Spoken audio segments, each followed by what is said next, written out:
ಕೇರಳದ ಜನಪ್ರಿಯ jewellers Regal ಜ್ಯುವೆಲರ್ನ ಮತ್ತೊಂದು ಬ್ರಾಂಚ್ ಬೆಂಗಳೂರಿನಲ್ಲಿ ಶುಭಾರಂಭ ಮಾಡಿದ್ದು ಮಲ್ಲೇಶ್ವರಂನ ಮಾರ್ಗೋಸರ್ ರೋಡ್ನಲ್ಲಿ ಇಂದು ರೀಗಲ್ ಜ್ಯುವೆಲರ್ಸ್ ಶೋರೂಮ್ಗೆ ನಟಿ ರಾಧಿಕಾ ಪಂಡಿತ್ ಚಾಲನೆ ನೀಡಿದರು. 47 ವರ್ಷಗಳ ಪಾರಂಪರಿಕ ಇತಿಹಾಸ ಹೊಂದಿರುವ ರೀಗಲ್ ಜ್ಯುವೆಲರ್ಸ್ ಕೇರಳದಿಂದ 8 ಶೋರೂಮ್ಗಳನ್ನು ಹೊಂದಿದೆ.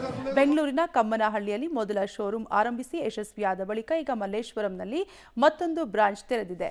ರೀಗಲ್ ಜ್ಯುವೆಲರ್ಸ್ ರಾಯಭಾರಿ ನಟಿ ರಾಧಿಕಾ ಪಂಡಿತ್ ಮಾತನಾಡಿ, ಶೋರೂಮ್ ತುಂಬಾ ಸುಂದರವಾಗಿದೆ ಅಂದ್ರು. ಅಲ್ಲದೆ ಉತ್ತಮವಾದ ಕಲೆಕ್ಷನ್ಸ್ಗಳಿದ್ದು ಖುಷಿಯಾಗಿದೆ ಅಂದ್ರು. ಇನ್ನು ರೀಗಲ್ ಜ್ಯುವೆಲರ್ ಇಂದಿನಿಂದ ಏಪ್ರಿಲ್ 30ರವರೆಗೆ ಭರ್ಜರಿ ಆಫರ್ಗಳನ್ನು ನೀಡಿದೆ. ಇದರ ಸದುಪಯೋಗ ಪಡಿಸಿಕೊಳ್ಳಬೇಕೆಂದು ರೀಗಲ್ ಜ್ಯುವೆಲರ್ಸ್ ಮ್ಯಾನೇಜರ್ ಸಂತೋಷ್ ಮನವಿ ಮಾಡಿದರು.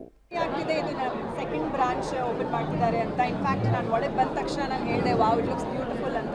ತುಂಬ ಸುಂದರವಾಗಿದೆ ಶೋರೂಮ್. ಆ್ಯಂಡ್ ನಾವು ಫಸ್ಟ್ ಗಣೇಶ ಆರತಿ ದೀಪ ಹಚ್ಚಿಬಿಟ್ಟು ನಾವು ಶುರು ಮಾಡಿದ್ವಿ. ಸೊ ಇಟ್ ಇಸ್ ವೆರಿ ಒಂಥರ ಡಿವೈನ್ ಫೀಲಿಂಗ್ ಇದೆ ಇದರಲ್ಲಿ. The best part about this is ತುಂಬ ಸ್ಪೇಷಿಯಸ್ ಆಗಿದೆ, ತುಂಬ ಬ್ಯೂಟಿಫುಲ್ ಆಗಿದೆ. ಅದಲ್ಲದೆ ಅವ್ರ ಕಲೆಕ್ಷನ್ ಇದೆಯಲ್ಲ, ನಾನು just I was going around, ಇದು ಬರೀ ಒಂದು ಕ್ಯಾಟಗರಿಗೆ ಸೆಲೆಕ್ಟ್ ಮಾಡ್ತಾ ಇಲ್ಲ ಅವರು. ಬ್ರೈಡಲ್ ಜ್ಯುವೆಲ್ರಿ ಮಾತ್ರ ಅಂತ ಅಲ್ಲ, ಡೈಲಿ ವೇರ್ ಆಗಲಿ, ಆಫೀಸ್ ಗೋವರ್ಸ್ ಆಗಲಿ, ಎಲ್ಲ ಲೈಟ್ ಸ್ಮಾಲ್ ಜ್ಯುವೆಲ್ರಿ ಆಗಲಿ, ಎಲ್ಲ ಥರದ್ದು ಕೇಟರ್ ಮಾಡುವಂಥ ಒಂದು ಕಲೆಕ್ಷನ್ ಇದೆ.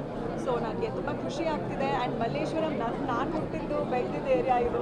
ಸೊ ನಮ್ಮ ಏರಿಯಾಗೆ ಬಂದಿದೆ ಸಾಕಷ್ಟು. ಆ್ಯಂಡ್ ಇಟ್ಸ್ ಅ ಪ್ರೈಮ್ ನಮ್ಮದು ಇದು ಕರ್ನಾಟಕದಲ್ಲಿ 2ನೇಯ ಶೋರೂಮ್. ಇದು ಫಸ್ಟ್ ಶೋರೂಮ್ ಕಮ್ಮನಹಳ್ಳಿಯಲ್ಲಿ ಓಪನ್ ಮಾಡಿದ್ವಿ, ಇದು ಸೆಕೆಂಡ್ ಶೋರೂಮು. ಸೊ ಇದು ಮಾರ್ಗೋಸರ್ ರೋಡ್ ಅಂದರೆ ತುಂಬ ಟ್ರೆಡಿಷ್ನಲ್. ಮಲ್ಲೇಶ್ವರಂ ಅಂದರೆ ಟ್ರೆಡಿಷ್ನಲ್ ಆಗಿರುವಂಥ ಒಂದು ಜಾಗ ಇದು. ಸೊ ಇಲ್ಲಿ ನಾವು ಆ್ಯಂಬಿಯನ್ಸ್, ಟ್ರೆಡಿಷ್ನಲ್ ಆ್ಯಂಬಿಯನ್ಸ್ ನಾವು ಕೊಟ್ಟಿದ್ದೀವಿ ಇಲ್ಲಿಗೆ. ಆ್ಯಂಡ್ ನಮ್ಮದು ಸ್ಪೆಷಾಲಿಟಿ ಏನು ಅಂದರೆ ಹೋಲ್ಸೇಲ್ ಆ್ಯಂಡ್ ಮ್ಯಾನುಫ್ಯಾಕ್ಚರರ್. ನಾವು 47 ವರ್ಷದ ಪಾರಂಪರ್ಯ ಇದೆ ನಮಗೆ, 47 ಇಯರ್ಸ್. ಮತ್ತು ಇಲ್ಲಿ ಹೋಲ್ಸೇಲ್ ಅನ್ನುವಂಥದ್ದು ಮೇಕಿಂಗ್ ಚಾರ್ಜ್ನಲ್ಲಿ ನಿಮಗೆ ತುಂಬ ಉಳಿತಾಯ ಆಗುತ್ತೆ. ಹೋಲ್ಸೇಲ್ ಮೇಕಿಂಗ್ ಚಾರ್ಜಲ್ಲಿ ನಿಮಗೆ ಒಡವೆಗಳನ್ನೆಲ್ಲ ಲಭಿಸ್ಬೋದು.